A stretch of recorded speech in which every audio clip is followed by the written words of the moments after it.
Здравствуйте, дорогие мои друзья! Я рада вас приветствовать на YouTube-канале Тортила. Сегодня мы с вами будем лепить очаровательного гномика из мастики. И я хочу вам рассказать о том, что у меня существует много бесплатных уроков на YouTube-канале, а также есть и платные уроки. Бесплатные вы можете зайти в плейлисты и можете посмотреть, как они выглядят. В плейлистах очень удобно все распределено, там отдельно фигурки, отдельно цветочки, все очень удобно. Добрый вечер, девочки! Пока все собираются, я немножко расскажу устную информацию. Вот, платные уроки, если вы хотите приобрести, пишите мне по адресу tortillakurs@mail.ru, либо вы можете написать мне в Instagram. Там удобнее всего, потому что в Instagram аккаунт мой называется Tortilla_Инна. Там в аккаунте есть такие кружочки, которые называются сохраненные сторис, и подпись под этим кружочком «Вебинары». Вы можете посмотреть там все картинки всех вебинаров, которые уже были платные, и можете мне написать там в директ. Сегодня мы с вами лепим гномика, а завтра будет у нас замечательный скейтбордист. Он вот здесь вот стоит, вам его немножко видно, вот такой товарищ. И завтра мы с вами его будем делать. Это будет платный вебинар. Он на сложном каркасе, стоит на одной ножке. Работаем мы с мастикой Modelpast. Вот такой замечательный сложный элемент на торт мы будем делать завтра. Те, кто уже у меня немножко лепит, немножко этим занимаются, могут присоединиться. Урок стоит 500 рублей, но на него сейчас скидка 10%. Так вот, я хотела вам сказать, что в связи с тем, что во всей стране у нас карантин и выходные, я объявила очень большую акцию и предоставляю в данный момент очень большие скидки. Акция у меня длилась весь апрель, но так как государство нам продлило выходные дни, я тоже, как и государство, решила продлить нам акцию, потому что пока у вас есть такая возможность, пока сейчас выходные, вы можете учиться, лепить, повышать свой уровень, и поэтому скидки действуют до 12 мая. Я прошу вас, пишите, приобретайте уроки, пока у вас есть такая уникальная возможность. Я, кстати, тоже, пока у меня выходные дни, приобрела 2 вебинара и прошла обучение и по шоколаду, и по выпечке. Так что я тоже очень люблю учиться, обучаться, и вы присоединяйтесь. Я смотрю, что сегодня у нас в эфире очень мало людей. Где все? Почему никто не пишет? Друзья мои, я вас жду. Добрый вечер. Потихоньку подключаются люди. Смотрите, моя любимая Леночка, которая живет в Германии, очень хочет сделать вот этих вот 7 товарищей гномов. 7 гномов. Мы с вами выдержим столько сделать? 7 гномов. И так как у них в принципе одинаковые тела и одинаковые мордочки, только все они очень эмоциональные, да, у всех мордочки разные, я приняла такое решение сделать эти вебинары бесплатными. Но я вас попрошу кое о чем. Вот у вас есть там, где вы оставляете в комментариях, такой значок, где можно оставить платные стикеры или платный комментарий. Самый недорогой комментарий стоит 40 рублей, или самая дешевая картинка стоит 40 рублей. И вот как бы если вы будете мне такие небольшие поощрения за бесплатные эфиры отправлять, я вам всех этих 7 гномов сделаю бесплатно, но не сразу, а там в течение полугода мы с вами будем делать по одному гному там в месяц или по 2 гнома в месяц, как получится. Будем делать с вами бесплатно. Вот, посмотрите, разберитесь, у вас это называется супер-чат или супер-комментарий, да, то есть внизу, где вы оставляете комментарии, там есть такая штучка, иконочка, где можно нажать и отправить платное сообщение, либо платную картинку какую-то смешную. Вот. И тем самым вы будете поддерживать YouTube, поддерживать мой канал, поддерживать развитие этого канала. Спасибо большое всем, кто разберется и кто сможет мне отправлять в прямом эфире такие вот приятные штучки, приятные поощрения. Ну что ж, я рассказала вам про акцию, которая длится до 12 мая. До 50% скидок я предоставляю на все прошедшие вебинары. Сейчас их около 30. И, естественно, чем больше вы берете уроков, тем больше я предоставляю вам скидку на них. Цена на вебинары очень, я считаю, низкая по сравнению с другими уроками. Вы это оцените, потому что самый дешевый урок у меня стоит всего 100 рублей, а самый дорогой не более 1000 рублей. Поэтому, пожалуйста, приобретайте и учитесь, пока у вас есть такая возможность, пока выходные дни, и вы можете лепить и работать. Добрый вечер, Леночка, очень приятно. Ну, я смотрю, народ как-то не очень активно сегодня собирается, а я сегодня такая нарядная, вся черепаховая, а вы как-то не очень активно собираетесь. Ну что ж, давайте тогда будем лепить. Сегодня, как и всегда, я работаю с мастикой Model Past. Это мастика итальянская и содержит какао-масло. Нам потребуется с вами небольшой кусочек белого цвета, телесного цвета кусочек, вот такого горчичного цвета, на ботиночки такой светло-коричневый, на шапочку такой сиренево-фиолетовый, кусочки белого к нему прилипли, крупинка желтого и крупинка черного. Я выбрала самого легкого и самого такого простого гномика для начала, да, вот этого товарища, не помню, там у них имена у всех есть. Добрый вечер все, кто присоединились к нам. И он у нас бескаркасный, он буквально будет стоять на одной палочке. Так, я сейчас поняла, что я еще забыла взять картонку. Вот вспоминала, что мне еще нужно. Дай мне, пожалуйста, вот сверху, вот там картон, где вот бумага у тебя, да, вот эту картоночку, мне оторви кусочек для глазок. Нет, мне вот эту белую картонку, да, вот эту просто дай. Как сделать цвет горчичным? Так, в этот цвет что я добавляла? Так, сейчас я буду вспоминать. Ну, на самом деле у меня же, как часто бывает, после каких-то кукол у меня остаются кусочки, да, и я вот в них добавляю и смотрю и добавляю потом по факту, да, что-то мне нужно. Ну, чтобы добиться такого горчичного цвета, нужно по крупиночке добавлять желтый, коричневый и немного зеленого. И вот потихонечку вы можете на маленьком кусочке эксперименты ставить, да, и добиваться вот такого горчичного тона. И смотреть и регулировать. Может быть, капельку больше коричневого добавить или наоборот каплю больше зеленого добавить. Может быть, там медного даже чуток. Да, и вот такими экспериментами добиваться вот такого вот непонятно горчичного тона. Так, итак, начинаем мы с вами с головы, как всегда. Гном у нас будет небольшого размера. Смотрите, вот он у меня такой маленький малыш.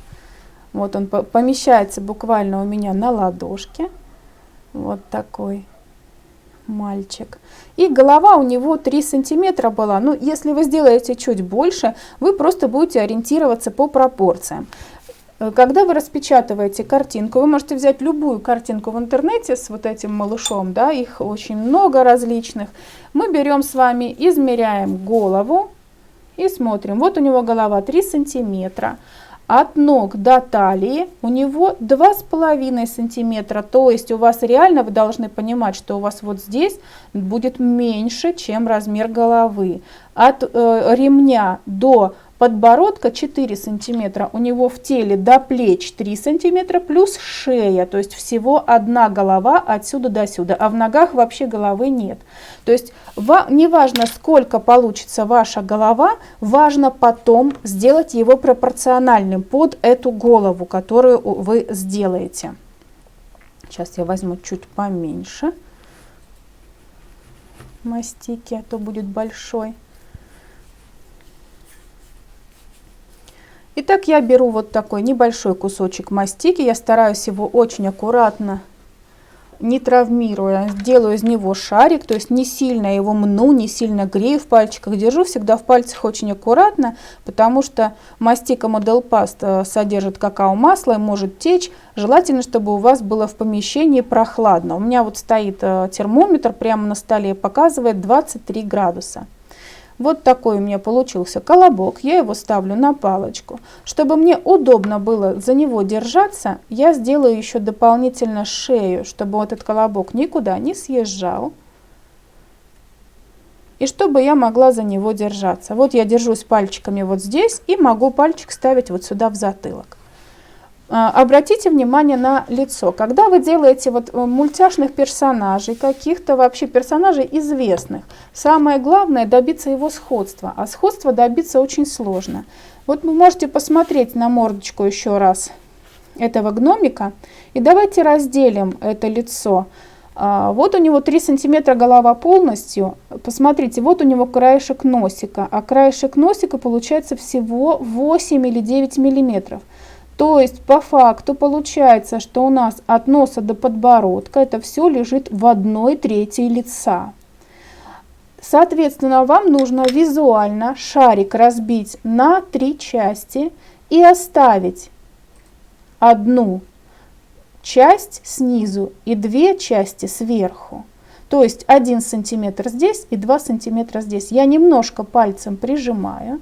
Вот так могу даже покатать, чтобы у меня голова вот здесь была кругленькая. Вот так пальцем покатаю. Вот у меня нижняя часть. Вот в этой нижней части я буду делать голову. Здесь у меня будет глазки и лоб. Большая часть лица. Дальше мы сегодня с вами будем лепить методом наложения. У гномов очень часто, у них и большие очень носы, и большие щеки. И добрый вечер и вам привет, где можно найти такую картинку в интернете. Таких картинок в интернете миллион. Очень много, можно выбрать любую, которая вам понравится. Мы с вами обычно работаем, как бы вытаскивая из самого кусочка. А сегодня мы будем работать методом наложения. Для этого берем, я вот так положу, берем 2 шарика размером с крупную горошину. Вот такие 2 шарика. Желательно, чтобы они у вас были одинаковые. Чуть-чуть прижимаю и ставлю вот сюда. Это у меня одна щечка. Также прижимаю с одной стороны. Вот так. Вторая щечка. Так, стоп, я съехала с лица. Вот так. Вот у меня 2 щечки.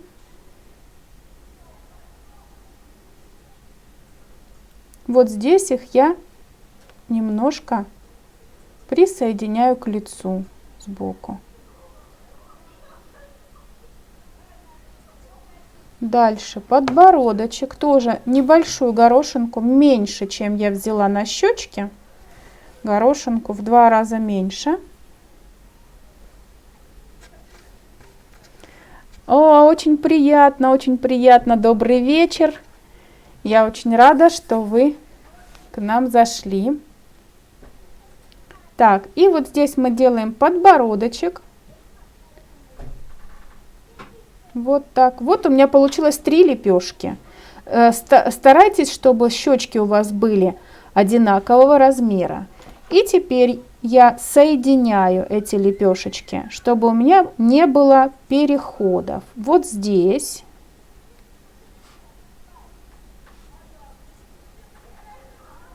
Добрый вечер всем, кто присоединился. Кстати, забыла рассказать, что обычно всегда я устраиваю, конкурс творческий, да, на бесплатном вебинаре у нас всегда творческий конкурс. Кто сделает не первым сегодня, я обычно говорю, кто первый, тому дарю вебинар, да. А сегодня давайте не кто первый, а кто сделает самого аккуратного и самого похожего гнома, потому что сегодня Но тут скорость не так важна, тут важнее все-таки, чтобы он у вас был похож, чтобы мимику вы смогли его повторить.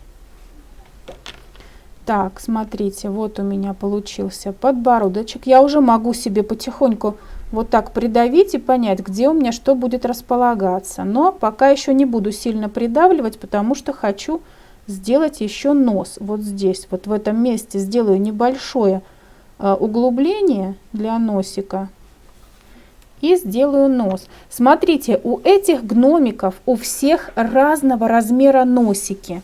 У всех носики разные.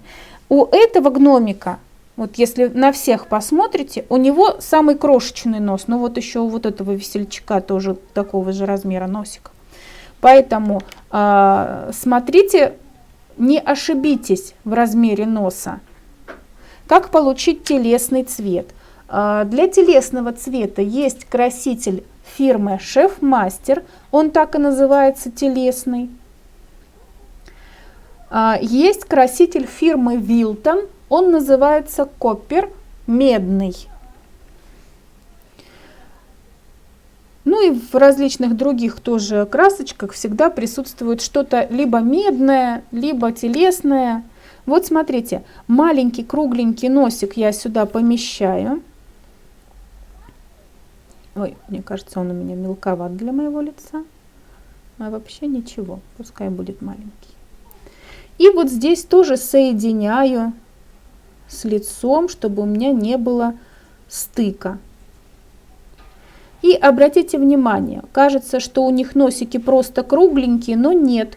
У них у всех есть намек на ноздри. Есть ноздри у этого носика. И здесь тоже есть. Вот здесь сбоку я аккуратненько забираюсь в уголочек и чуть приподнимаю ноздрю. Сверху придавлю, чтобы ее немножко выделить. Вот она у него. Вот такая. Видно вам, что я сделала? Еще раз с вот этой стороны. Здесь надо присоединить к лицу, а затем забраться внутрь, чуть приподнять, а сверху придавить. И вот он будет такой переход от ноздри к кругленькому носику.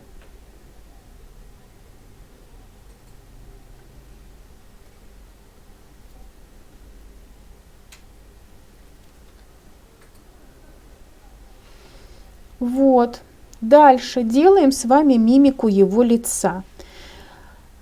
Посмотрите, у него улыбочка от уха до уха. Сначала я нарисую эту улыбочку. Недалеко от носика она идет. Вот так улыбается он. Аккуратными движениями, штрихами. Вот такая у меня должна быть улыбка. Теперь, чтобы подчеркнуть вот эти улыбающиеся щечки, смотрите, нужно поставить инструмент вот так. И придавить и чуть приподнять щечку наверх. С другой стороны точно так же поставили, придавили.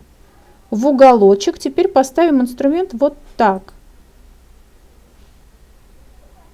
И придавили в уголочек.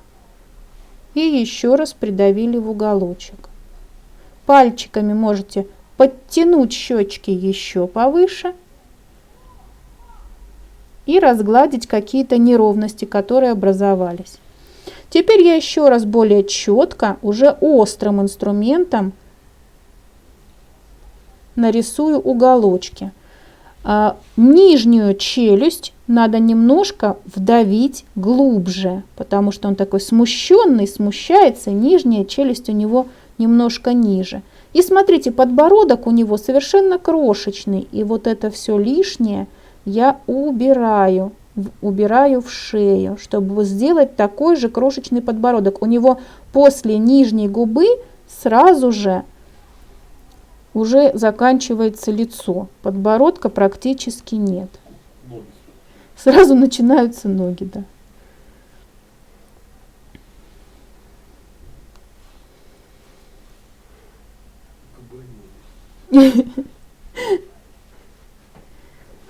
Так, вот такая улыбочка у него уже получилась. Дальше.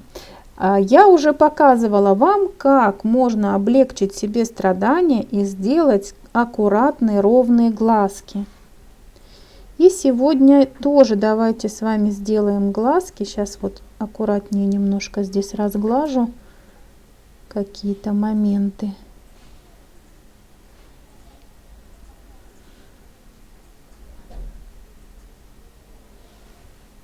Так.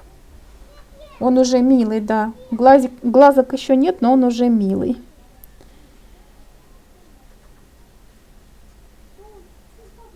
Так. Так, итак, сделаем ему глазки. Визуально вы должны тоже представлять, да, глаза у него вот будут как лопатка моя, да, примерно вот такого размера у него глазки, довольно крупные, вот так, до вот этой вот даже точки. Вы можете линеечкой себе даже посмотреть, сколько у вас должны быть глаза. Ну вот на мой взгляд получается миллиметров 9. Берем картон, любой картончик. Вот у меня тут какая-то обрезка от чего-то. И нарисуем эти глазки. Рисуем сначала 2 линеечки. Между ними должно быть у вас 9 миллиметров.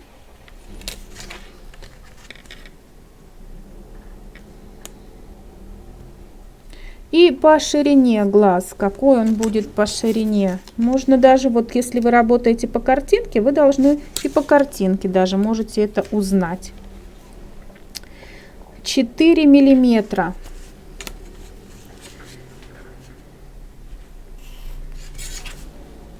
Вот, 4 миллиметра. Рисуете себе вот такой прямоугольник.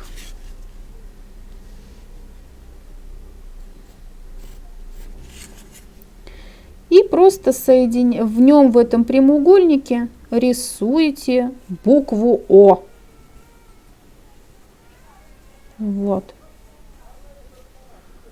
И вырезаете.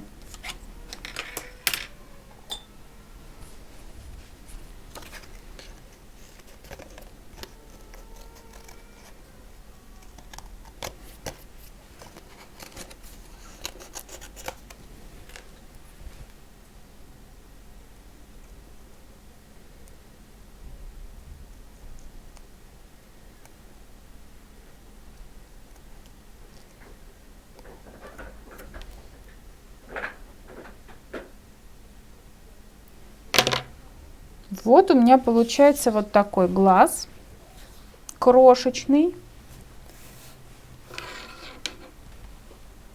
Конечно, если у вас нет телесного цвета, вы можете намешивать.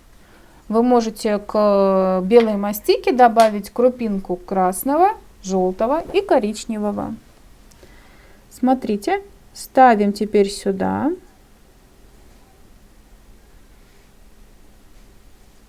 Один глазик, придавливаю его внутрь.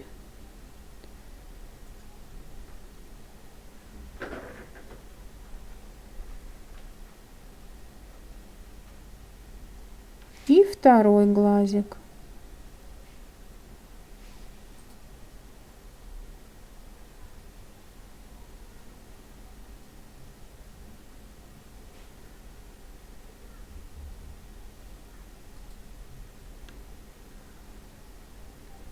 И вот у меня получается 2 совершенно одинаковых ровных глаза.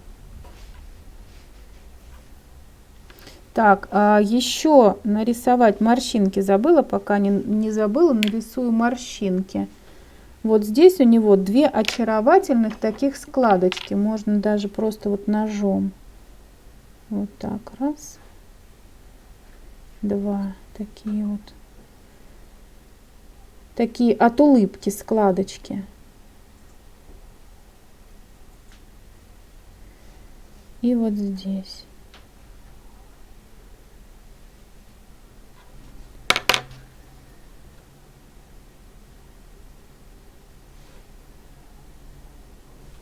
Так, теперь в глазки мы добавляем белую мастику. Так.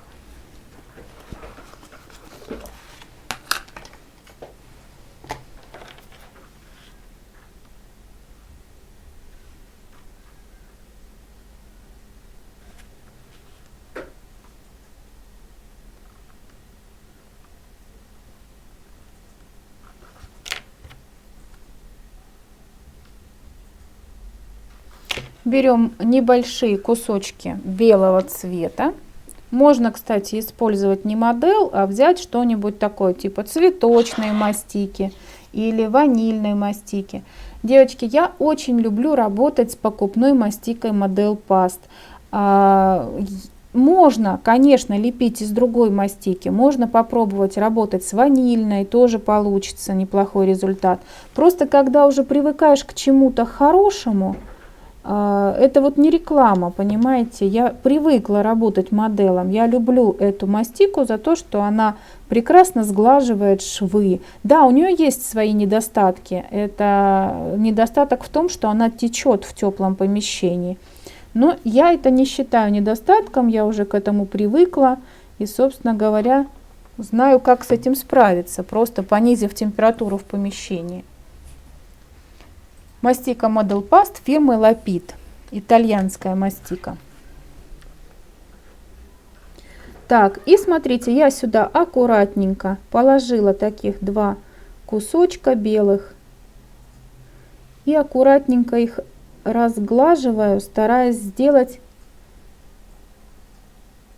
как бы сферу глазную такую, чтобы у меня глазки были чуть выпуклые, чтобы они не были плоскими.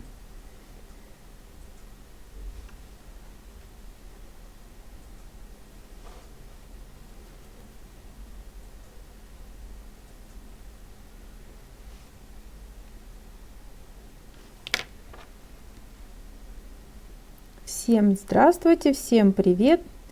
Напоминаю вам, что у меня там есть супер чат и супер комментарии. Если вы хотите отправить небольшой презент для меня, можете туда заходить и отправлять платные картинки, недорогие.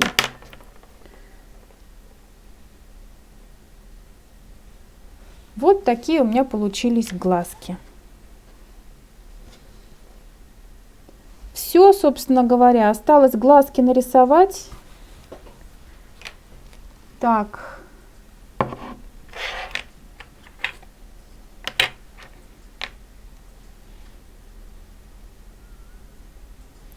Еще один из недостатков этой мастики – это то, что мастика содержит в себе какао-масло, и рисовать по жирной вот этой основе, жировой, бывает тяжело гелевыми красителями. Гелевые красители могут скатываться, да, могут немножко неравномерно распределяться, неравномерно ложиться. Чтобы этого избежать, можно, во-первых, использовать спирт, можно немножко кисточку макать в спирт, а можно использовать сухой краситель.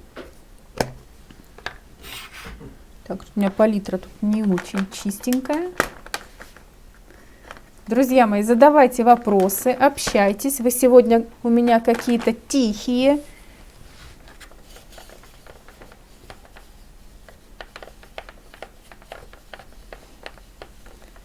Да, сегодня мне надоел китель. Я вообще-то люблю разнообразие, но китель и униформа, ну это как бы приверженность профессии. Я всегда считала, что нужно быть в кителе.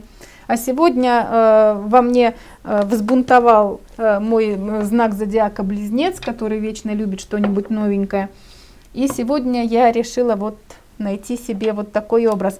Девчонки, вот где вы оставляете комментарии, там у вас такой значок в виде доллара. Вы на него нажимаете, и там написано суперчат либо супер комментарий. И в суперчат вы переходите, вам там предлагают кучу разных картинок. И написана стоимость этих картинок. Ну, самые дешевые картинки стоят 40 рублей примерно.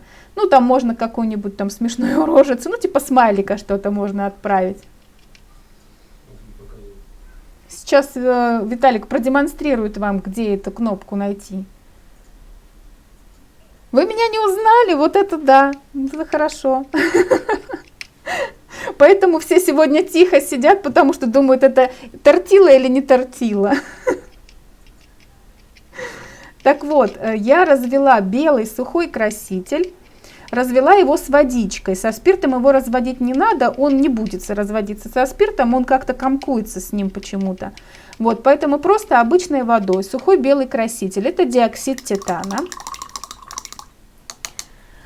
И я добавлю немножечко черного в этот белый, чтобы сделать мне обводку для глаз.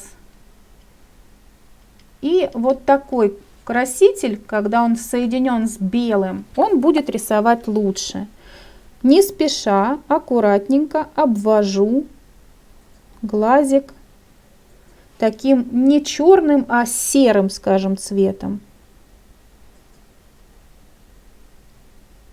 по контуру.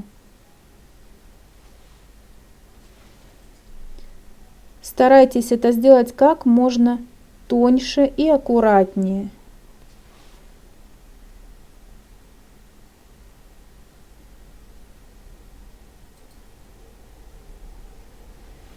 Если вдруг у вас, значит, ждем богатства, да. Когда будет следующая лепка? Девочки, у меня был такой наплыв небольшой работы, что я не могу вам предсказать, когда у меня будет следующий вебинар, но вы можете посмотреть пока вебинары в записи.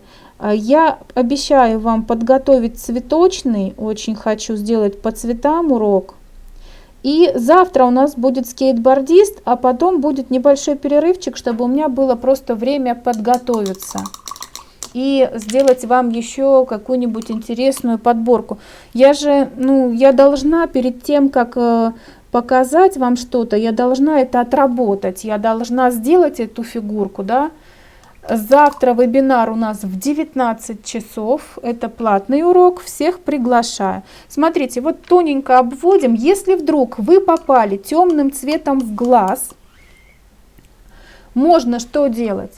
Помыли кисточку, вытерли ее об салфеточку, сейчас я ее найду, где она салфеточка у меня. Вытерли об салфетку.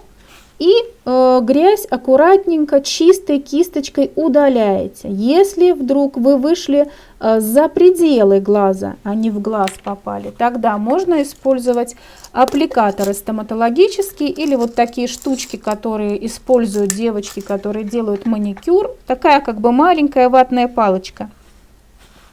То же самое смочили, убрали лишнюю влагу. И можно вот так аккуратненько подтирать лишнее. Очень удобная штучка, особенно когда рисуем бровки. Здравствуйте, здравствуйте, очень приятно.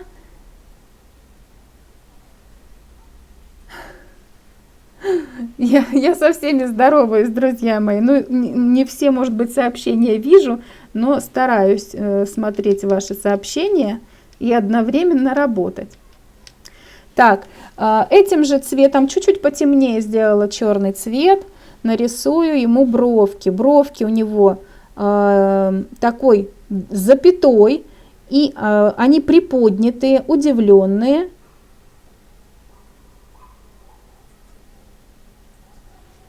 Вот такая вот запятая. С бровями у меня вечная проблема.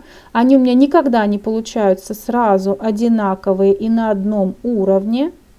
Брови, кстати, всегда тяжело рисуются. И здесь можно макнуть свою кисточку в спирт, чтобы они просто рисовались более уверенно, краситель не сворачивался.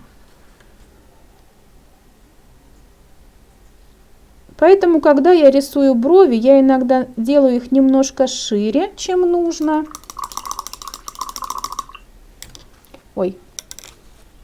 Вебинар, бесплатный вебинар, он всегда остается на канале. Вы можете в любой момент зайти, пересмотреть, перемотать и сделать вместе со мной этого гномика.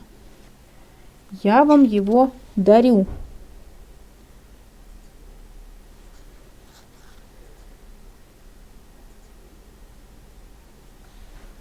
Вот такие бровки, да, видите, я нарисовала чуть пошире их и теперь потихонечку подтираю, чтобы привести их к симметрии, к симметричности.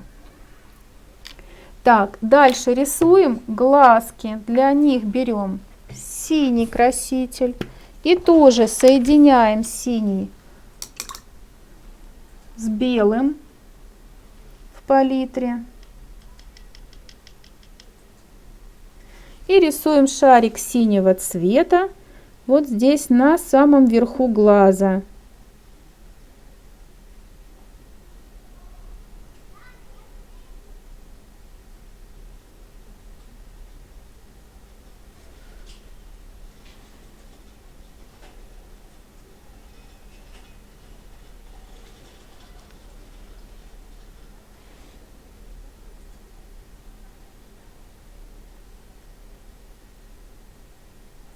Так, стараемся, чтобы это был кругленький глазик.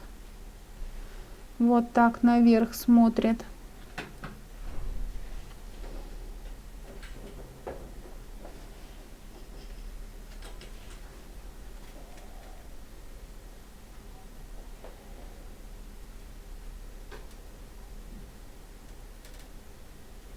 И стараемся, чтобы они были у нас одинакового размера.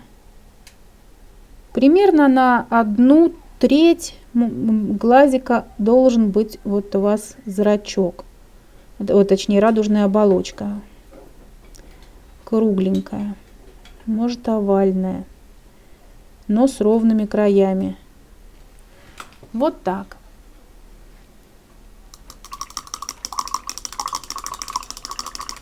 Теперь берем белый краситель и наносим его в центр радужной оболочки,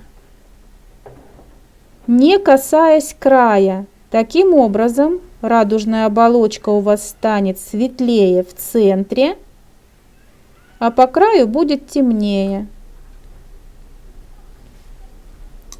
Вот так сразу, видите, становится такой объемный глаз, когда вы беленькую краску помещаете в центр радужной оболочки. Вот такие объемные глазки получились. И теперь черным красителем рисуем в центре зрачок. Тоже надо постараться нарисовать кругленький зрачок. Ой, ну что же у меня тут на кисточке прицепилось? Квадратное такое. Угу. Так, и здесь в центре рисуем кружок.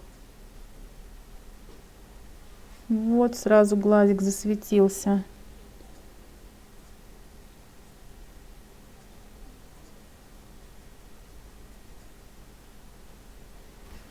Вот так. И остается только добавить белый блик. А белый блик будет лучше все-таки нарисовать гуашью. Белой гуашью, 2 маленькие крупинки. Почему гуашью? Белый краситель пищевой имеет такое свойство смешиваться с фоном, на который его положили. Вот вы положили белый цвет на синий, и он у вас не белый стал, а светло-голубой, он соединился.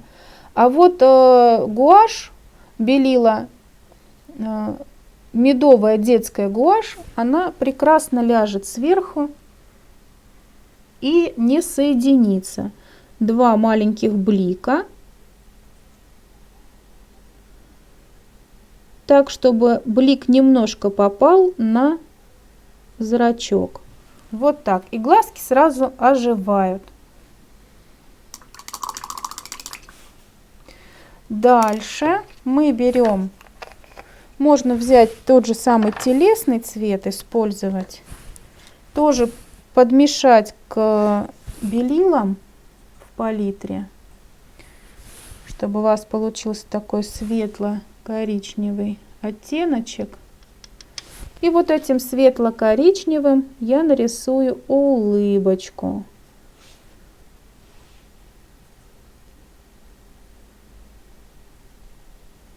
Можно в уголочках сделать улыбочку чуть темнее, то есть я добавила крупиночку черного. Только чтобы переход был плавный.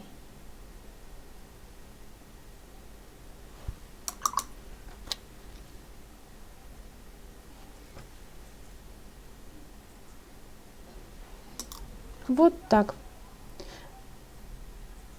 Так, мы, кстати, с вами уши-то не долепили. Сейчас мы долепим уши и тогда нанесем румяна на него. Я красочку пока уберу в сторону.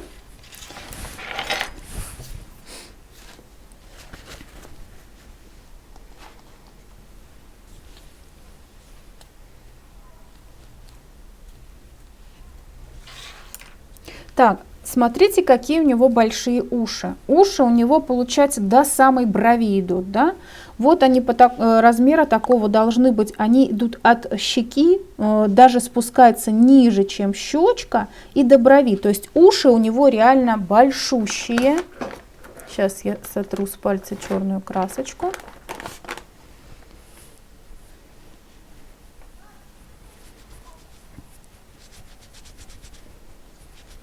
Стоит в руки взять красители, и все, я уже вся в них.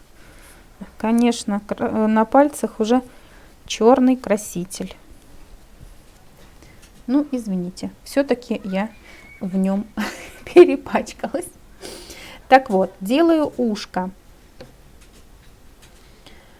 Беру вот такую лепешечку, в центре я ее прижимаю,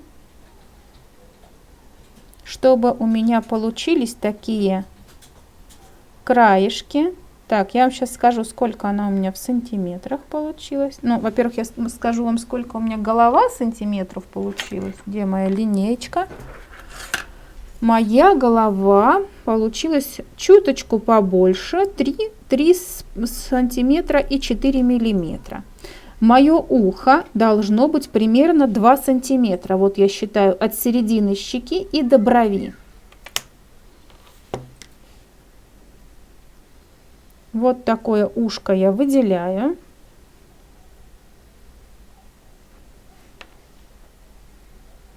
Такая лопатка. 2 сантиметра. Она у меня чуть больше, но я лишнее лучше на нем прямо убирать буду.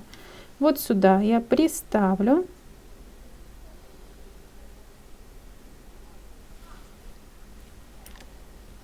Здесь соединяю. Вот оно идет у него вот так. Так, я, мне кажется, сделала большое. Сейчас. И еще разок. Я сделала его слишком широким.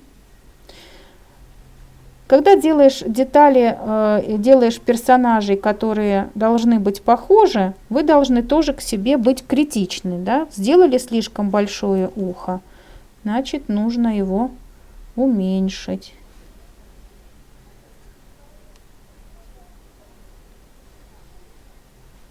Вот, смотрите, вот я приставляю сюда, и у него идет ушко вот так, а потом еще маленькая кругленькая мочка.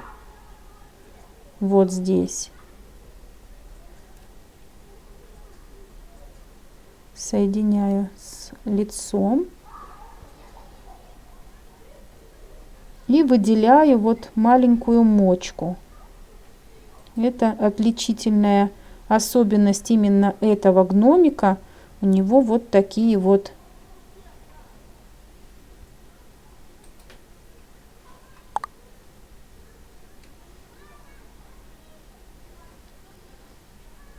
так, и вот здесь соединяю с лицом лепешку.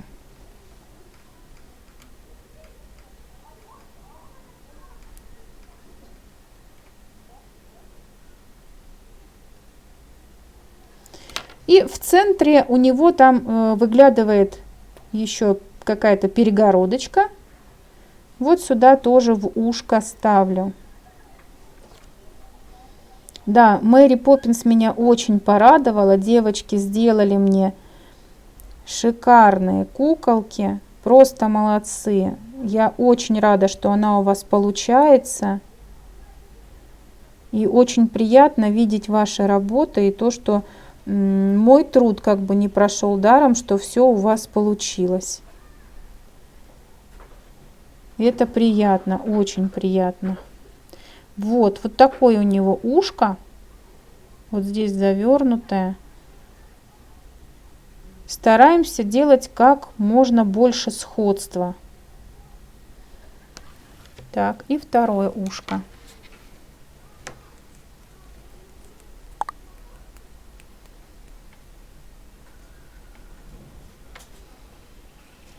Светочка сделала, Лариса сделала, по-моему, тоже Мэри Поппинс. Молодцы.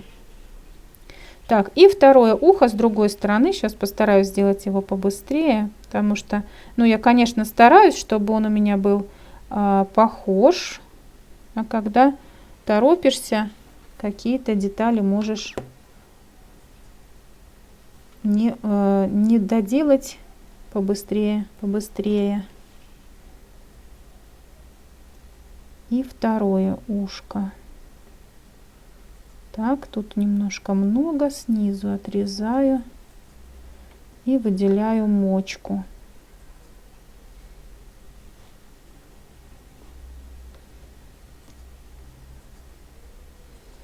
Вот такой должен быть ушастенький товарищ. У него, по-моему, у единственного видны ушки, у всех остальных колпаки на голове. Ну, у него тоже колпак, но уши у него, видите, какие? Это его отличительная черта. Спасибо, мои девочки, спасибо. Я очень рада, что вы вместе со мной, что вам нравится вместе со мной чудить и лепить. Так, и сюда тоже перепоночку в ушко.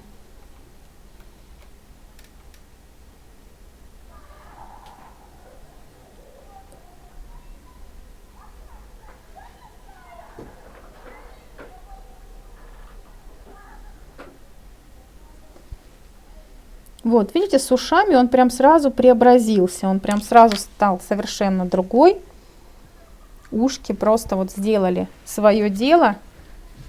И теперь, когда у него и ушки есть, я его немного оттонирую сухими красителями, сделаю ему щечки, носик. Обратите внимание, у него и щечки, и носик, и ушки даже в розовенькие.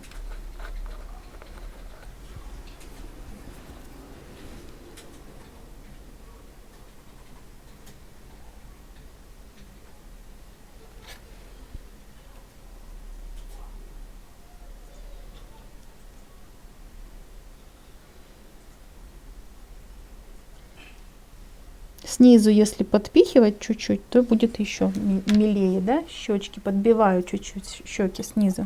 Так, розовенький цвет, какой есть у вас в палитре, сухой. Обязательно сначала на салфеточку, чтобы лишнее убрать. И наношу на щечки. Девочки, кто пропустил, не переживайте, после эфира видео будет небольшое количество времени находиться в обработке, а потом будет доступно вам с самого начала. И вы сможете посмотреть запись, еще раз все повторить. Наношу краситель очень аккуратно, дозированно, чтобы у меня не стали сразу щеки ярко-яркие.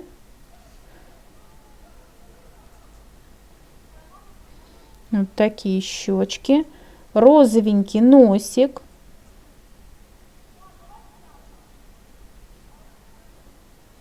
Красители, которыми я тонирую, это сухой краситель для цветов. Он называется цветочная пыльца чаще всего в магазинах. Тут не обязательно, девочки, использовать жирорастворимые. Жирорастворимый краситель очень дорогой, и он нужен только для шоколада. А обычные красители для цветов будут намного дешевле стоить, чем жирорастворимые. Они в этом вот плане здесь вам не нужны, жирорастворимые. Так, смотрите, ушко тонирую по краю. И внутри тоже немножко добавляю. Не переборщите только, не сделайте его прям огненно-красным, пожалуйста. По чуть-чуть. Если вдруг вы перебарщиваете, берете влажную кисть и потихонечку убираете. Такое тоже возможно. И немножко я по улыбочке вот здесь пройдусь, несмотря на то, что я там уже нарисовала, я немножко вот сухим красителем тоже улыбочку оттонирую. Все, он готов. Его реснички мы сделаем потом, потому что когда мы голову переставлять будем, мы можем нечаянно их столкнуть. Да, девочки, время придет, и я буду вас всех ждать к себе в город Россошь летом. Буду ждать вас, чтобы вы все ко мне приехали. Надеюсь, это время придет. Так, сейчас я еще раз протру свои руки, и мы начнем с вами строить его тело. Собственно говоря, голова в этой фигурке это самое сложное. Как видите, у 7 гномов 7 разных мимических лиц, да, совершенно разные личики. Поэтому в этом сложность заключается, а все остальное, тело, каркас, все это делается идентично, одинаково, ну практически идентично. У кого-то животик чуть больше, у кого-то чуть меньше, но в принципе сам принцип, ботинки, все это делается одинаково.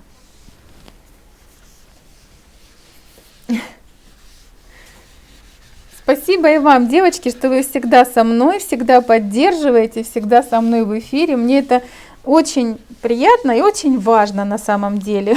Я не знаю, чтобы я тут делала, ни курсов нет еще, если бы прямых эфиров не было, было бы совсем тяжело.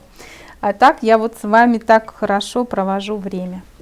Так, ну что ж, давайте мы будем с вами делать. Как я его делала? Очень легко и просто. Делала на одной палке. Ставлю вот так одну палочку. Так, и начинаем мы с вами с ботинок и двигаемся наверх. Так, обратите внимание, ботинки у него большие. Опять же, смотрим всегда в пропорции. Если есть распечатанная картинка, то, значит, взяли линейку и измерили. Если у вас нет картинки, вы должны просто визуально даже представить себе, какого размера его ботинок. Я лично думаю, что он размером с голову. Вот у меня, например, 3,5 сантиметра голова, соответственно, и мой ботинок должен быть 3,5 сантиметра. Они у них довольно плоские, эти вот ботиночки, и буквально у него из-под платья выглядывает только нос. Я сделаю такой вот плоский, почти плоский, с толщиной буквально 4-5 миллиметров. И вот он у меня 3 сантиметра, вот такой вот ботинок. Можно его придавить вот здесь, хотя этого и не будет видно. Здесь будет его нога. Там просто за плащом у него все будет скрыто. И на нем нужно просто нарисовать складки. Обратите внимание, у него идет складочка, отделяя вот эту вот пипочку прям кругляшком. И затем еще можно пару складочек сделать вот так на ботинке. Вот такой простой, незамысловатый ботинок. Вы мне скажите, вам нужны вообще 7 гномов, девочки? Или я вообще зря буду преподавать 7 бесплатных вебинаров? Гномы вам нужны? Или вам достаточно посмотреть одного вот этого гнома, и вы по этому вебинару сможете сделать всех остальных? Леночка, добрый вечер.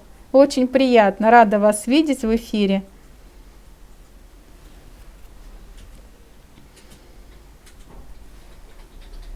Так, и второй такой же ботинок.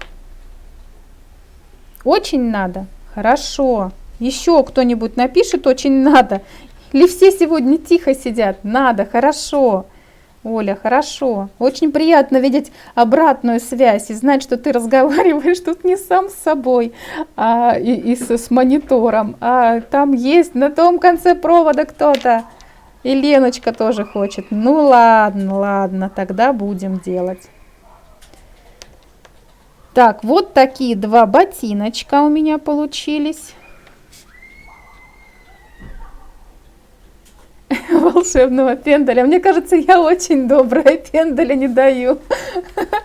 И Белоснежку тоже сделаем, но она будет у нас в самом конце. Вот Света говорит, что ей одного, в принципе, хватит, чтобы я не мучилась. Можно, знаете, можно следующий вебинар, например, сделать головы, только головы, да? Или, например, одного гнома сделать на каркасе, а потом только головы, да? Обойтись 3 или 4 вебинарами по гномам. Так, и смотрите, я ставлю просто вот так 2 ботиночка, соединяю их, ставлю их просто прижимая к палочке внизу. Добрый вечер.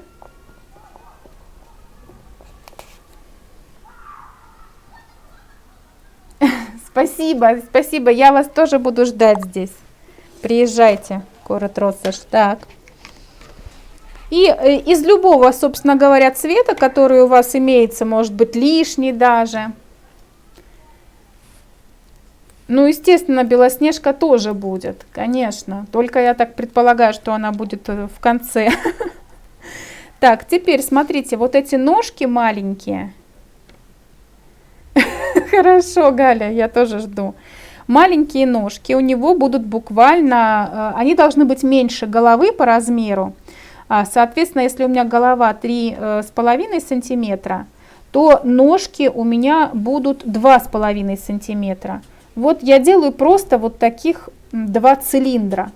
Просто 2 вот таких цилиндрика размером 2,5 сантиметра. То есть на сантиметр меньше головы. Я уже вычисляла, что у меня ноги по пропорциям получаются меньше на немножко, да. В том-то и дело, что они все разные. Вот Леночка у меня выпрашивала их, я не знаю, год, наверное, выпрашивала, а сегодня ее в эфире нет, да? Я не вижу, где она.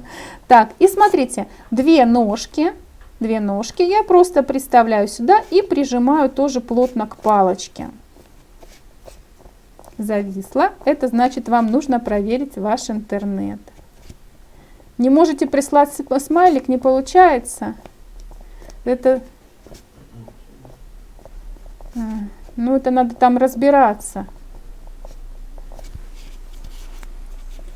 Так.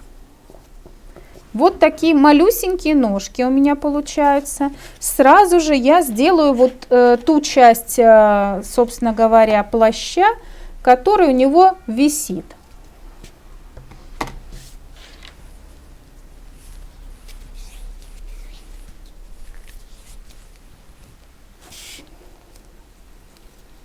Так, что я делаю для этого? Раскатаю мастику. Что там идет, Виталь? Нет, я не знаю, зависло, пишут.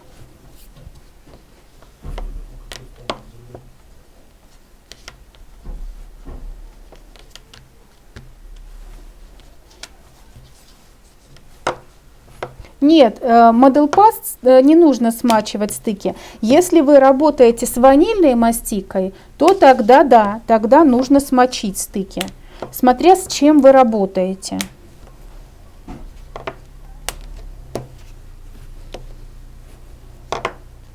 Так, ну я, как всегда, все делаю визуально, на глаз.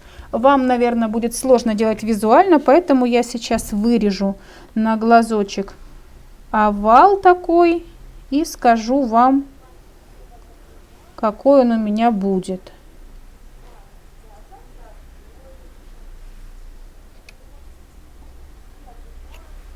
Это, наверное, широко, чуть-чуть поуже. Вот так, наверное.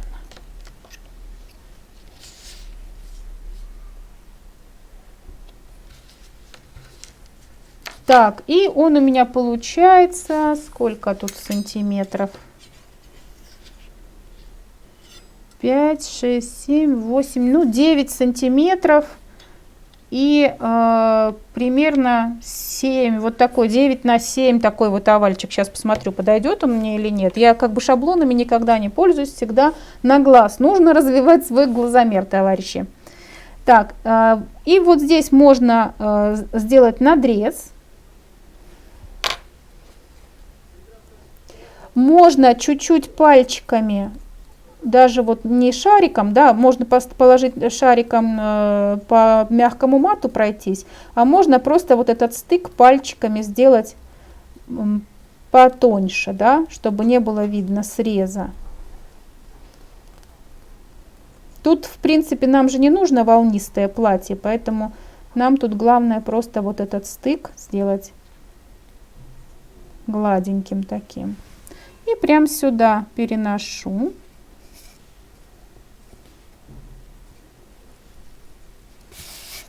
Укладываю. Сзади. Давайте мы немножко сзади попочку добавим, а то я ноги такие поставила, а попочку не поставила.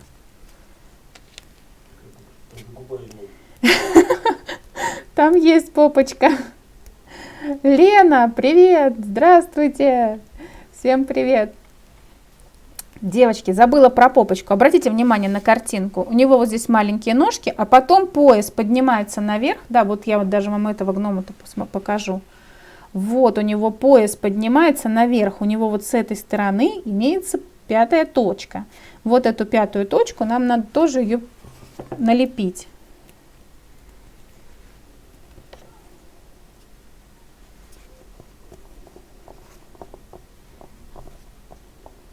Вот такая выпирающая, кругленькая. А здесь сделайте скос. Вот так. И на это дело вот теперь можно положить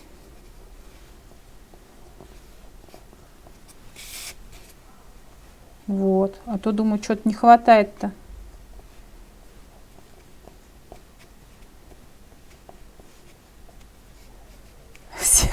Все нужны, да? Ну, понятное дело. Так, аккуратненько обжимаю попочку, делаю такие складочки, естественные такие, да?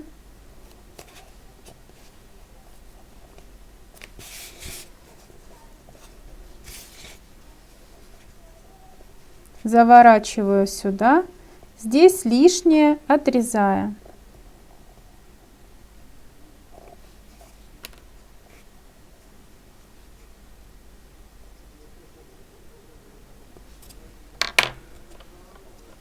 Вот здесь на ножке, так можно немножко, ну там ноги-то у меня такие себе, не надо их раскрывать, но на ноге у него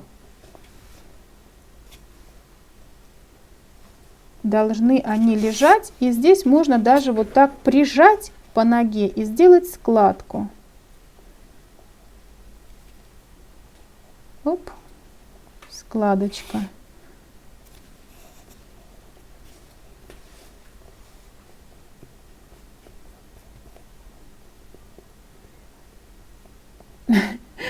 Да она уже ответила, что все нужны.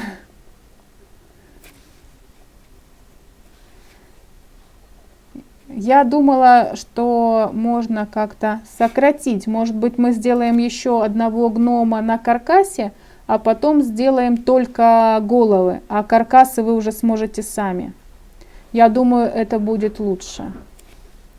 Да, они все симпатичные, они все разные. Так, вот такая получается нижняя часть туловища. Вот она уже готова.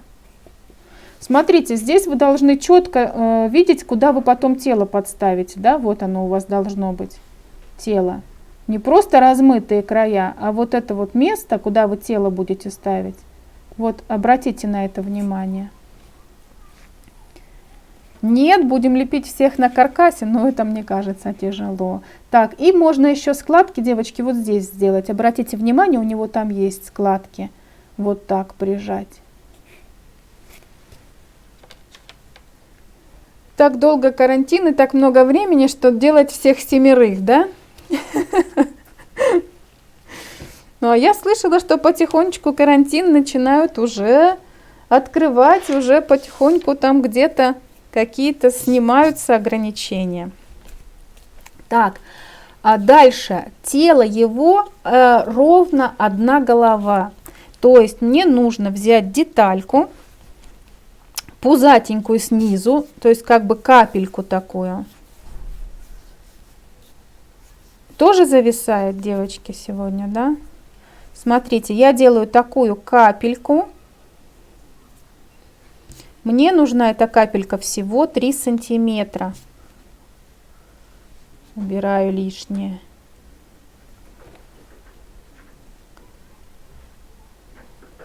Моя голова 3,5 сантиметра. 3,5. Значит, дальше будет 3,5 тело мое. Вот. Вот как раз 3,5 мои пальцы и сделали. Вот такая капля, толстенькая снизу и узкая наверху, где плечи, да, сужается вот сюда. И ставим эту капельку таким образом, чтобы пузико было больше вот с этой стороны. То есть не в центр втыкаем, а чуть дальше, да, чтобы пузико было сюда.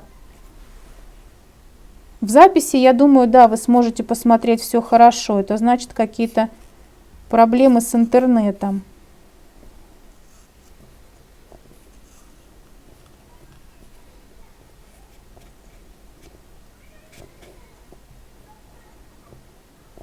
Так, у меня здесь расщепилась моя палочка. Сейчас я срежу.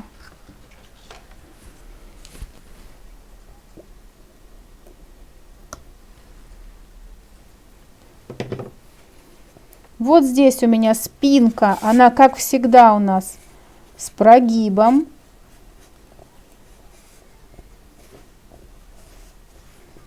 Она у нас вот так изгибается, а пузико провисает. Плечики сужаем. И здесь шейка. Можно тоже сделать ее из этой мастики сразу же. Заодно ваши плечики станут более узкими. Все хорошо работает? Хорошо. Хорошо, когда пальцы делают все правильно, да? Да, это приятно, когда они делают все правильно. Но пальцы начинают делать все правильно, когда вы очень много работаете. Я честно вам скажу, я много работаю. Я очень много леплю. Не было дня, чтобы я не лепила. Поэтому пальцы и делают то, что нужно, потому что я леплю ежедневно. Только опыт, девочки, только опыт поможет вам добиться успеха в этом деле.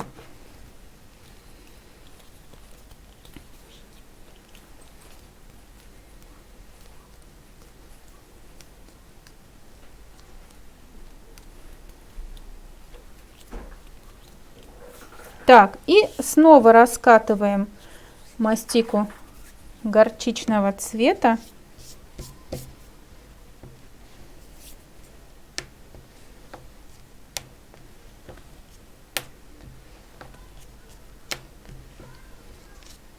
Ну, трудолюбие, наверное, да, тоже, само собой, не без этого.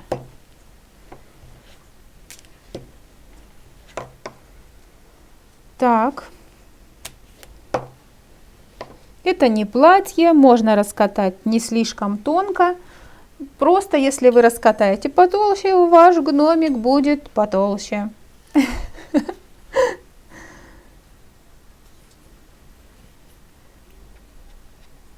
Вот, Света 4 раза голову переделывала, и какой у Светы результат. Лица стали просто очень хорошо получаться. Там за ушками надо только внимание обратить, а все остальное, ну, потихоньку можно добиваться.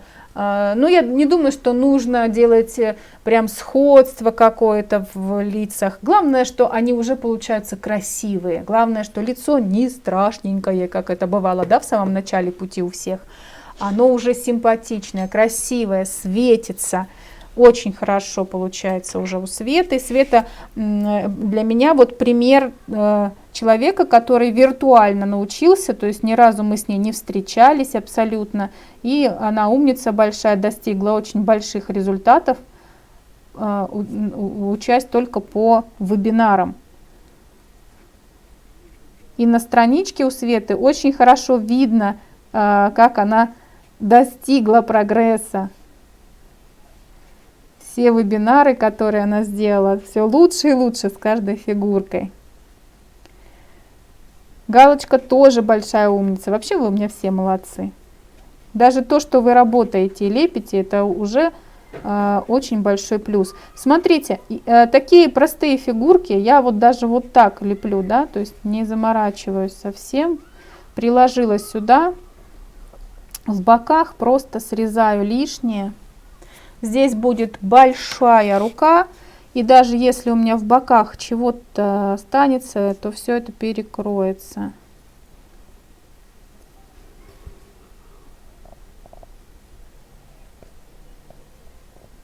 Ой, тут немножко скосила, но ничего, тут все равно ручки закроют. Лишнее срезаю ножом. Здесь можно чуть-чуть заделать на всякий случай. Ну, я не буду сильно, так немножко приглажу. Вот тут я, конечно, накосячила, но я сейчас поправлю.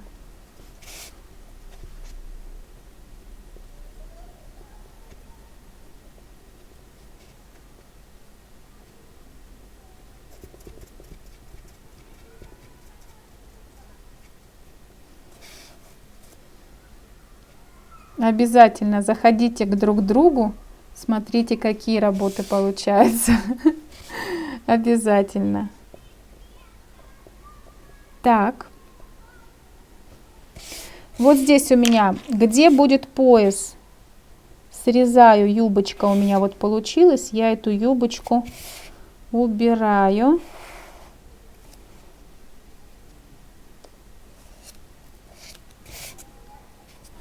И вот в этом местечке у меня вот как раз должен проходить ремень. Можно себе прям вот отметить, где именно вот углубление вот это сделать, подчеркнуть, где у вас будет проходить ремень, который мы сейчас сюда будем помещать. Да, Света сделала рекламу. Чай будет, заходите все. Вы вообще друг к другу заходите, вы все молодцы, так что дружите. Надо дружить. Я люблю, у меня все девчонки дружат, все компанейские. Света даже баню обещает. Так, все едем к Свете.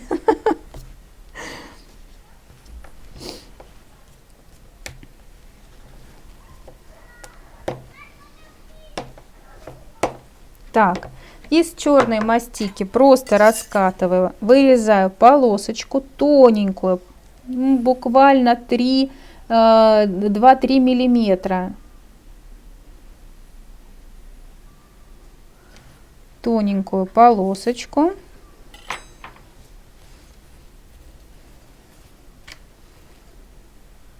И вокруг туловища под животиком, под спинкой, то есть по нижней части я приклеиваю.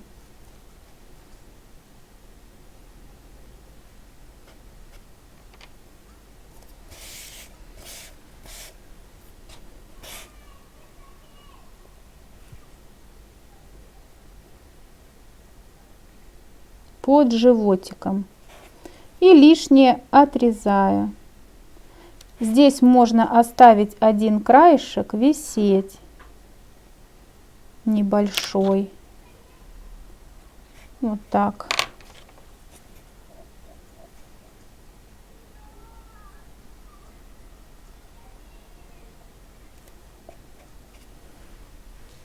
Дальше у него там в центре есть бляшка.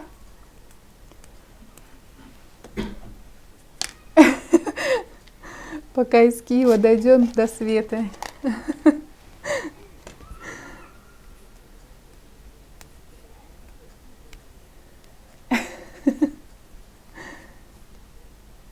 Ну вот, видите, я очень люблю, когда вот так вот туса начинается весело, молодцы, общаемся. Так, и небольшую, ну, я просто буквально туда кладу шарик, и я его инструментом, он такой крошка, я его инструментом делаю прямоугольный. И в центре, я не знаю, вам видно там снизу под его пузом, да? И в центре просто прижимаю Дрезденом, делаю вот такой вот похожий на бляшечку, что-то похожее на бляшечку. Ну, типа вот так. Кружку надо убрать, а то там тоже на заднем плане стоит такая.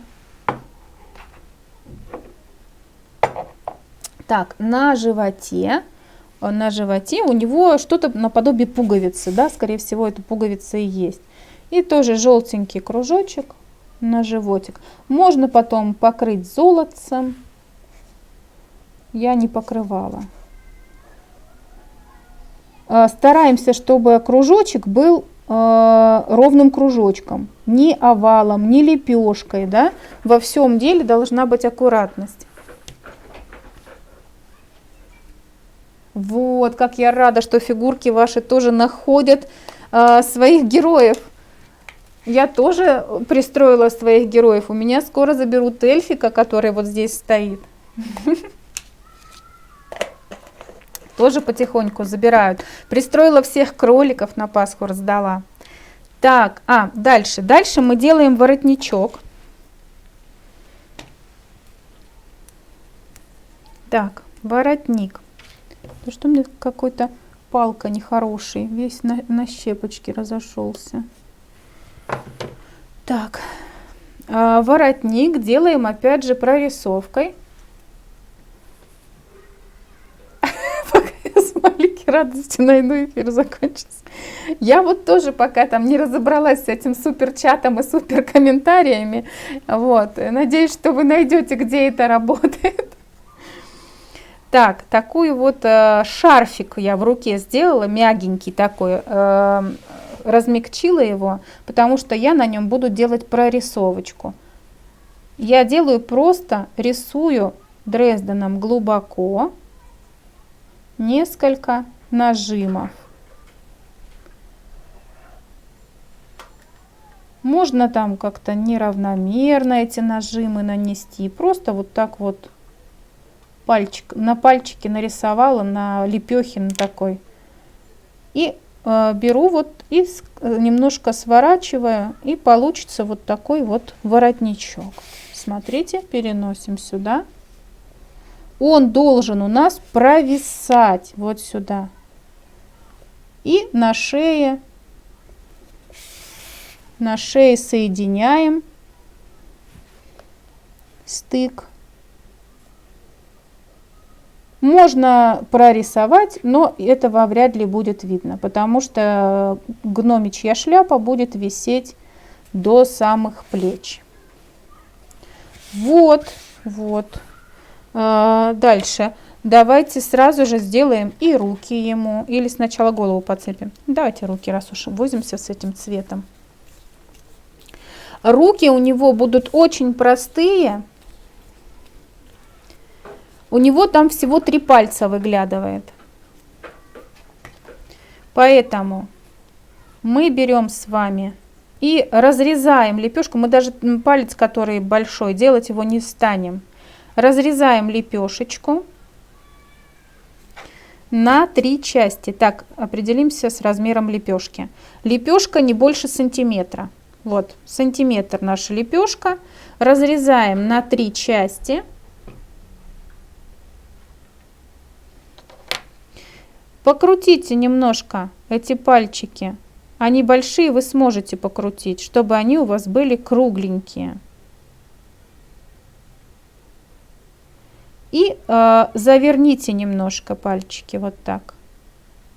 Все, пальцы у нас будут вот такие. Вот такая будет у нас нынче рука. Одна рука.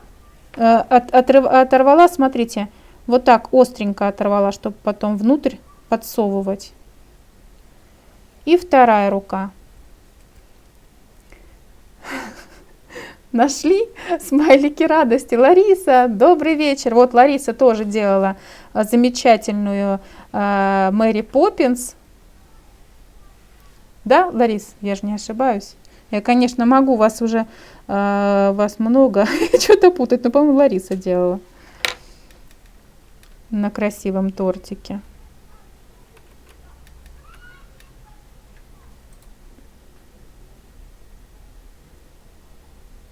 Да, Лариса, ну вот, хорошо. Запись будет, девочки, запись будет. Так, и вторую ручку тоже я сделала. тоже отрываю и делаю остренько, чтобы можно было легко в руку мне запихнуть. Вот такая куриная лапка, короче, у меня получилась. Куриная лапка. Запись всех вебинаров, девочки, сохраняется, и даже платные вебинары сохраняются у вас навсегда. Так, и делаем саму руку. Она у нас будет узкая сверху и расширяться к низу. Какая длина у этой руки? Ну, давайте мы измерим. Собственно говоря, зная, что у меня голова на картинке 3 сантиметра, смотрите, рукав, вот, давай вот так, 3 сантиметра, а вся рука вместе с кистью 4 сантиметра. Ну, если мы как бы кисть отбросим, получается, что у него рука как голова. Моя голова 3,5, соответственно, у меня рукав будет 3,5. Вебинар Мэри Поппинс стоит 500 рублей, сейчас на него скидка 10%. Так, итак, моя рука 3,5 сантиметра, вот так. Я сразу вторую тоже сделаю такого же размера.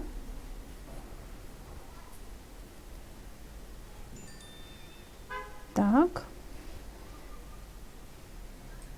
И такой же толщины и ширины. Смотрите, наверху она у меня сантиметровая, а потом становится сантиметр, ну где-то 12 миллиметров, вот так, да, расширяется. 12-15 миллиметров. Вот такие две заготовки. В центре руки я делаю углубление с помощью шарика. И сюда помещаю свою куриную лапку. Углубление настолько, чтобы я смогла спрятать куриную лапку полностью, чтобы одни пальчики торчали. Вот так. И пальчики загнуть. Вот так.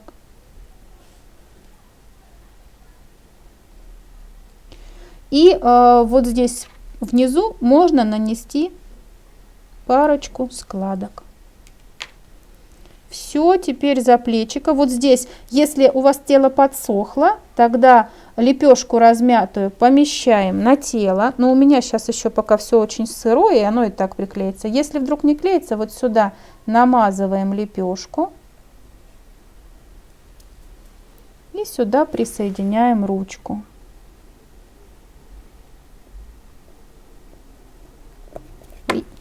Сейчас сказала все, сейчас приклеится. Угу.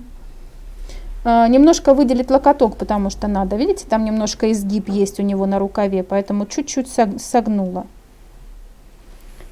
Цвет вот этого горчичного платья уже говорила, что у меня вечно остаются какие-то остатки, и к этим остаткам я подмешиваю разные тона. Поэтому сказать однозначно, что я сюда намесила, мне трудно.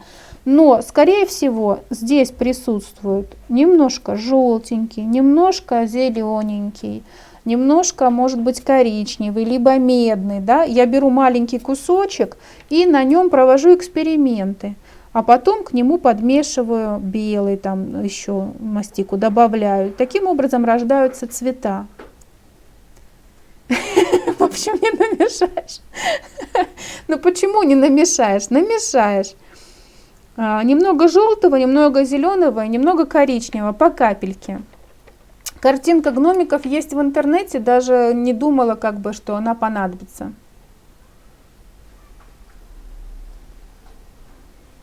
Так, и еще одну куриную лапку поместила в рукав.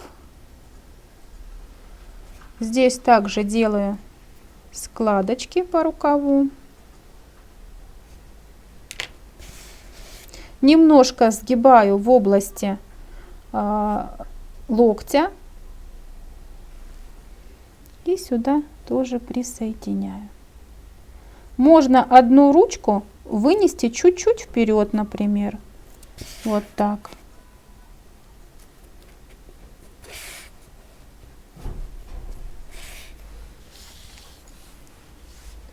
Так, и осталось нам поместить на него голову. С головы, как всегда, снизу вот это все аккуратненько срезаем. Делаем голову ровную, круглую. За ушками, чтобы у вас здесь ничего не было. За ушами голова круглая, хоть этого и не будет видно. Что, Виталик картинку уже вам выслал или что? Так. И помещаем голову сюда таким образом, чтобы у него получился такой наклон, да, немножко. Так как у меня здесь палка, а не проволока, я не смогу потом наклонять, поэтому я должна сразу предугадать, как мне поставить, чтобы у гнома был наклон головы. Вот так.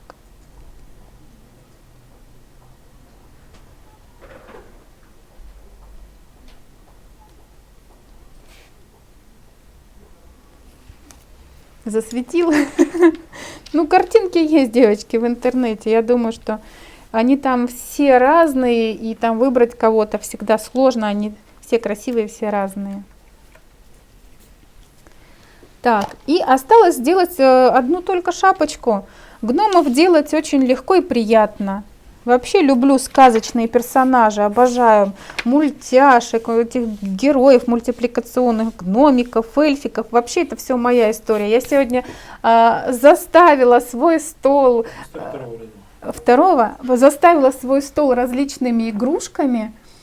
И я прям сижу такая, и честно говоря, прям я счастливая. У меня такая красота на столе, как в сказке.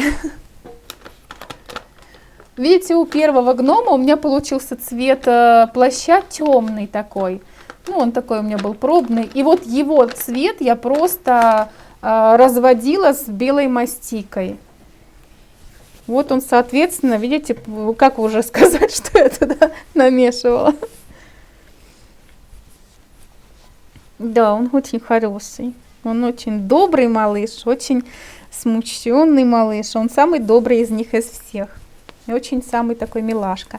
Все остальные делаются уже на каркасе. А этот такой простой товарищ, что, видите, я его делала тоже на проволочке, а потом взяла и прям срезала эту проволоку отсюда. И он у меня теперь просто как статуэтка, как фигурка стоит на ногах. То есть вот в этом прелести бескаркасного человека ты можешь его просто поставить на стол. Я тебе говорила, гномов надо. Ну не 7 же гномов-то. Ну что, делаем шапочку. Ставлю его пока назад.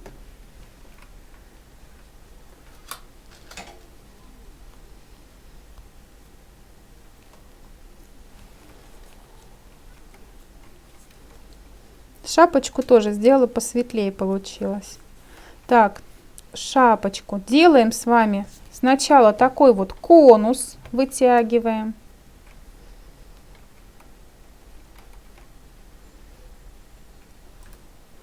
А потом из этого конуса внутри делаем углубление. Я это все делаю буквально пальцами. Я делаю такую воронку. Все тоньше и тоньше стараюсь выгладить стенки этой воронки.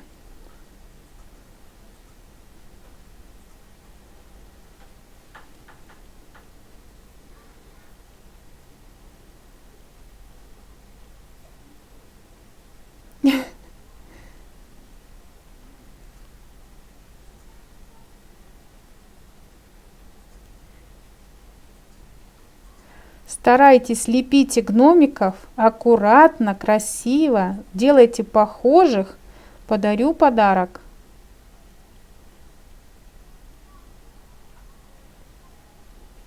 Вебинар, любой, какой хотите. Ну или будущие вебинары, если уже все закупили.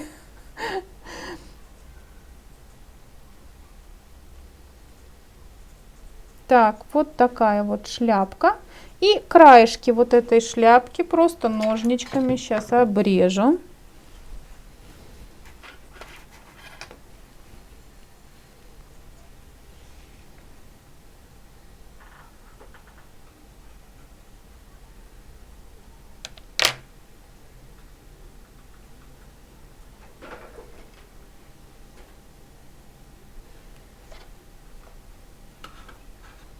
все скупили, ну, кто все скупил, тот получает будущий вебинар, если выигрывает.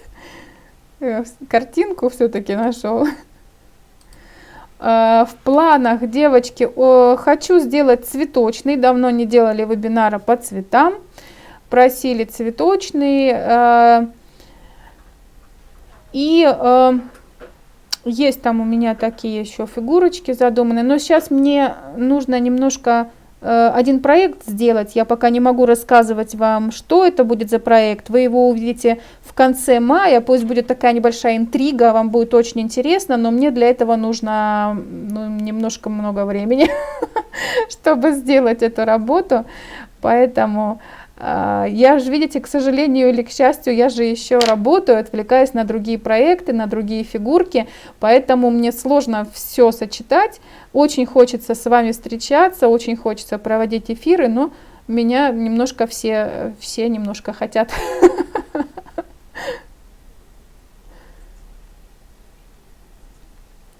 Я вам про вот этого гномика говорю, не торопитесь, сделайте, пожалуйста, качественно его. Не надо кто первый, а мне надо кто лучше. Давайте я вам дам на это дело неделю, и по окончании недели в Инстаграм я скажу, кто победил, у кого будет самый красивый.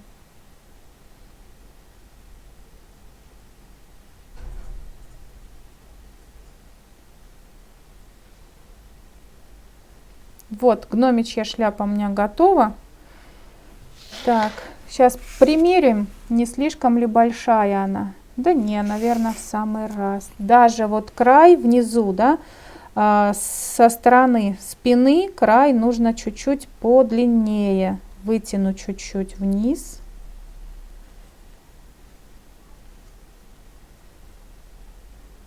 Все равно не успеете за неделю? Ну, сколько вам дать времени? До следующего вебинара?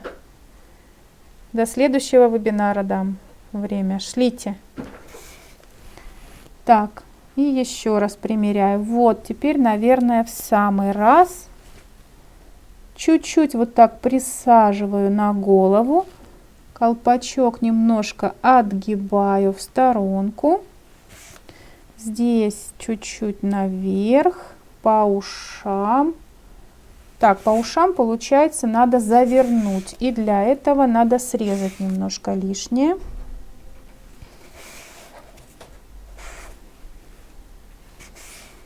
Так, сейчас мы сделаем ножом.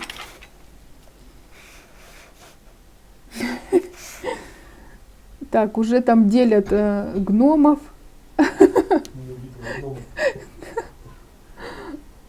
Так, смотрите, я буду потихонечку срезать. Вот здесь вот мне надо ушко его, чтобы было без шапки. Вот так потихонечку лишнее вот тут убираю. И туда за ушко, еще чуть-чуть срезать надо.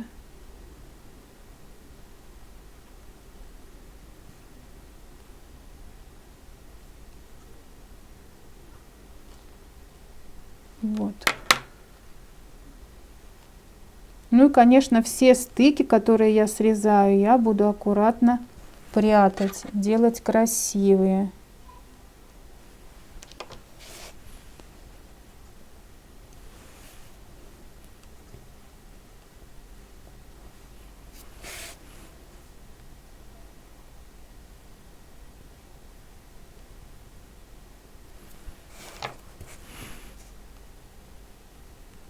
Головушка у него голая, так что смотрите, чтобы никаких шишек за ушами не сделали.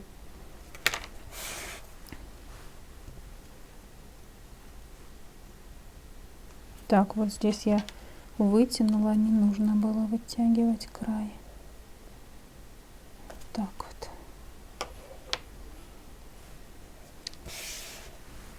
Так, и здесь вот смотрите, прижимаю, чтобы не было видно среза. Чуть-чуть приподнимаю наверх. И вот здесь провожу складки. У него складка вот здесь, за ухом.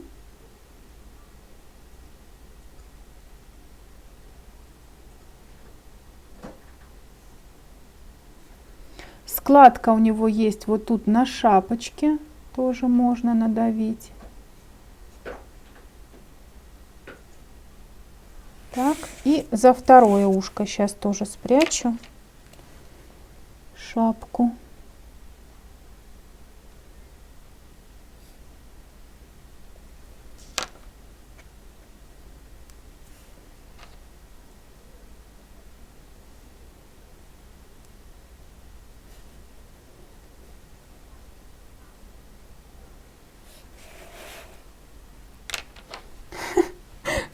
Все, семерых. А какие цветы? Полевые, девочки, полевые цветы у меня там, что мне там все время мешает.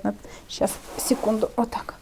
Полевые цветы, вроде бы как у меня очень много они есть. Я вот не знаю, нужны вам полевые цветы.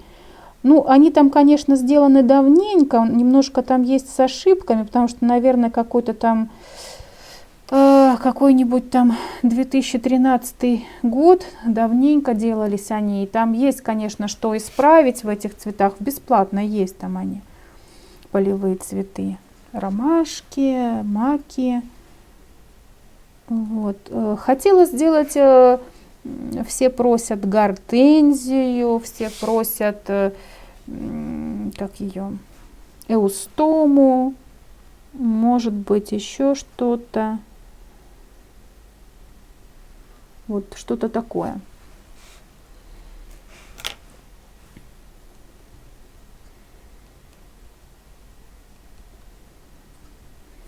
Так, где ему там еще складки какие-то сделать? На шапке можно тут вот сделать тоже складочки.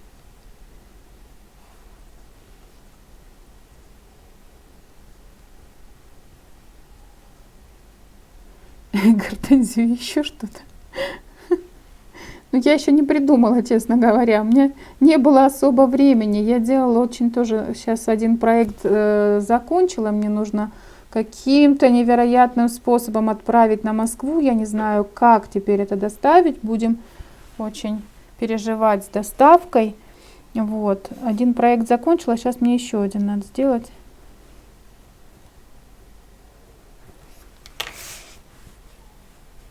Так, небольшую ли я сделала шляпу? Она, мне кажется, большая.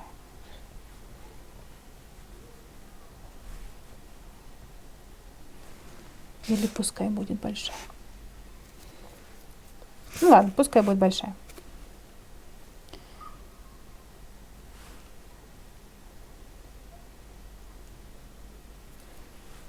Ну вот, уложила вроде бы. Шляпку, да, ее бывает сложно уложить, чтобы она хорошо смотрелась. Вообще у гномов все должно быть вот таким вот. Тело маленькое, а детали на теле крупные, да, большие уши, большие ноги, большая шляпа. И это всегда как бы смотрится прикольно.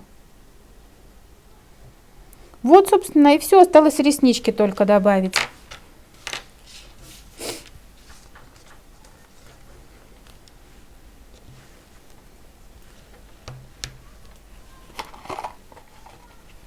Глазки у него большие, реснички тоже можно сделать довольно крупными. Старайтесь, конечно, когда вы делаете ресницы, выкатывать их очень тоненько.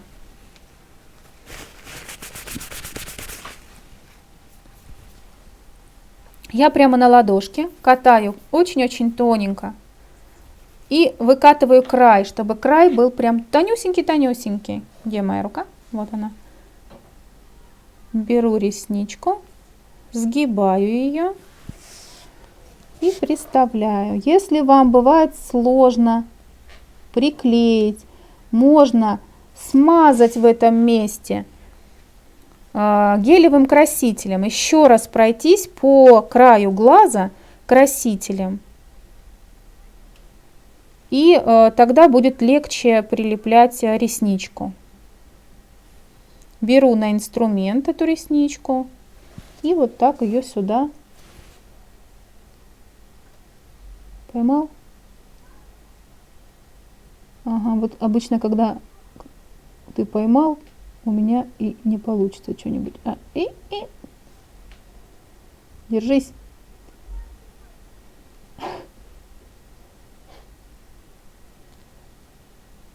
Ну, ресницы, да, они бывают непослушными, капризными.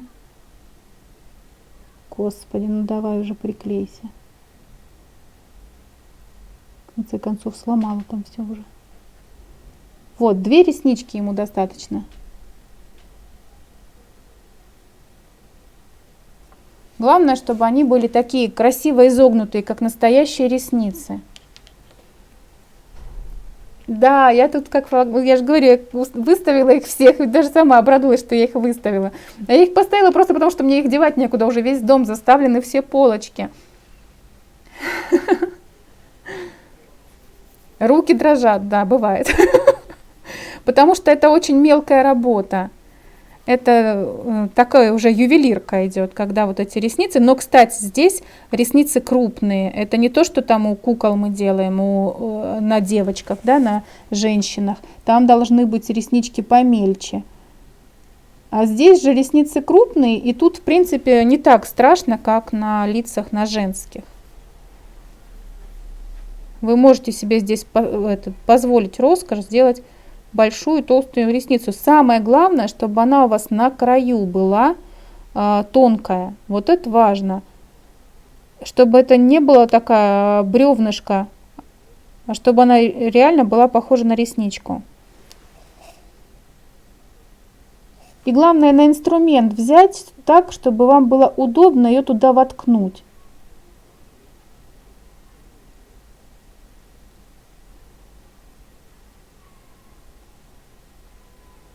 Ура! Я все-таки сделала это. Эти ресницы капризулишные. Вот такой замечательный счастливый гном получился. Я надеюсь, что у вас тоже все получится. Я буду ждать вашей работы. Виталик, тебе все спасибо шлют. Я жду ваших очаровательных гномиков. Старайтесь сделать его похожим. Самое главное, когда вы берете какого-то персонажа, это, конечно же, сходство. Особенно очень сильно критикуют нас дети. Дети прям критики ужасные. И когда вы им будете показывать, они будут вам откровенно говорить, похоже или не похоже. Вот, поэтому здесь нужно особое старание. Конечно, если вы даже сделаете просто не похожего гномика, я уверена, что он тоже будет классный. Он тоже будет веселый, задорный и тоже подойдет для любого торта, для любого малыша. И любой малыш такой фигурки будет рад, я в этом уверена. Поэтому я жду вашей работы, надеюсь, у вас все будет получаться. Не забывайте, что завтра у нас вебинар. Завтра вебинар «Скейтбордист», сложный, интересный. Все, кто хочет в нем участвовать, пишите мне в директ в Инстаграм, либо по адресу tortillakurs@mail.ru. Это будет сложный, но очень интересный вебинар. Так, я читаю, да, спасибо и вам. И также не забывайте, что есть записи вебинаров прошедших, они живут, они не могут исчезнуть, потому что это труд, это наше детище. Мы любим, особенно я люблю каждый свой вебинар и каждую свою фигурочку, и вы всегда сможете пересмотреть, всегда сможете. Лена, есть у тебя уже есть скейтбордист, у тебя есть. И вы всегда сможете все вебинары смотреть в записи, поэтому приобретайте те, которые уже прошли. Начинайте лепить вместе с нами. Начните с эльфиков, кошечек, зайчиков и переходите к нашей веселой компании и лепить сложные фигуры. Мэри Поппинс, скейтбордиста. И еще раз напоминаю, что у нас скидки до 12 мая, поэтому торопитесь приобрести, даже если вы не будете лепить сейчас, потом скидок не будет. только на время карантина, пока у нас выходные дни, пока у вас есть время поработать, я объявила акцию. Поэтому приобретайте, жду вас, пишите. Всех вас люблю. Спасибо, что были со мной сегодня в прямом эфире. Он получился очень веселый, интересный и сказочный. Поэтому ждем вас на новых вебинарах. Всем пока, всех обнимаю и целую.